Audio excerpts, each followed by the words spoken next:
archery, may firing range, and billiards, all in one place. What's up, Venezuelanos? Nandito tayo ngayon sa pinakabagong arcade center katabi ng Novo Supermarket at yan ang Novo Game Zone. Halika, silipin natin yan dito. Meron tayong photo booth dito sa pinakaunahan ng Novo Game Center. At as you can see, sobrang ganda ng screen na ginamit dito sa Korean-inspired yan. At meron pa tong mga ganitong klase na kung saan pwede nyo gamitan ng mga friends nyo. At dito sa side na to, sa mga mahilig ng mag-claw machine, pero pagkain ang kinukuha, pwede to sa mga kids.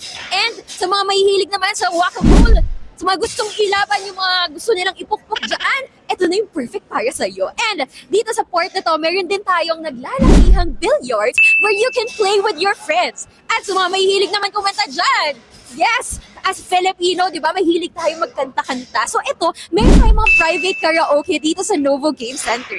And here sa side na to, sa mga mahilig naman sumayaw, syempre meron mga dancers, meron mga singers, pwede kayong mag-dance dito sa ating Dance Central 3.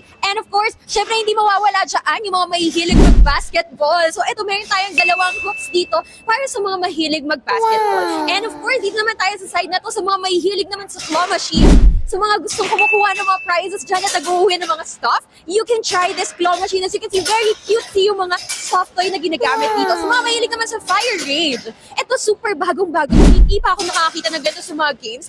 As you can see, meron tayong mga fire range dito. At ito ang pinaka-favorite ko. Wala akong nakita dito sa Valenzuela na nag-o-offer ng archery. Imagine niyo sa Valenzuela, you can do archery na rin, diba?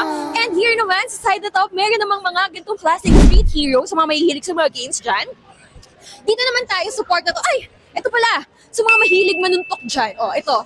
Kung gusto nyong ilabas yung galit nyo, dito na kayo mag-try sa Novo. Dito naman support na to sa mga gusto rin ng mga isa pang baril-barilan, no? So ayaw mo ng fire range, gusto mo ng mga ganito klaseng digital, you should try this one. And on this side, sa mga mahilig naman sa mga close naman yung fire range, ayan. O kaya gusto ng private yung screen, you can try this. And on this part, meron tayong mga fish dito. So alam ko, karamihan sa mga thunders dyan, mahilig dito, nauubos ang coins nyo, kakabaril sa mga fish. On this part naman, meron tayong car racing sa mga mahilig dyan, sa mga cars, and hindi nakakapag-try at home, you can do this here.